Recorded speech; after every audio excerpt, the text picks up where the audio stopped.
اور قرآن پڑھنے والوں کو وہ جو درجات ملیں گے آپ حیران ہوں گے کس قدر اللہ تعالیٰ نے ان کے لیے درجے رکھے ہیں۔ نبی کائنات صلی اللہ علیہ وسلم فرماتے ہیں اقرأوا القرآن، قرآن پڑھو، فإنه يأتي يوم القيامة شفيعا لأصحابه، یہ خود قرآن پاک جو اللہ کا کلام ہے، اللہ کی صفت ہے،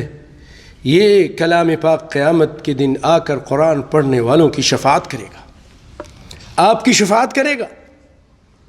جو بھی قرآن پڑھتا ہے اس کی شفاعت کرے گا۔ اللہ کے پاس آ کے کہے اللہ یہ قرآن پڑھتا تھا، یہ رات کو جاگتا تھا قرآن کی وجہ سے، اے اللہ اس کو معاف کر دے، اس کو انعام دے دے، اس کو بخش دے۔ شفاعت کرے گا، اگر گناہ ہوں گے کہے گا اللہ اس کے گناہ معاف کر دے، جہنم میں جانے والا ہے کہے گا کہ اللہ اس کو جنت میں بھیج دے۔ تو بھائیو یہ وہ قیامت کے دن آپ کا وہ ساتھی ہوگا جو آپ کی مدد کرے گا، اس کو اپنائیے، اس کے لیے ٹائم نکالیے، نکالیں گے، اللہ آپ کو برکت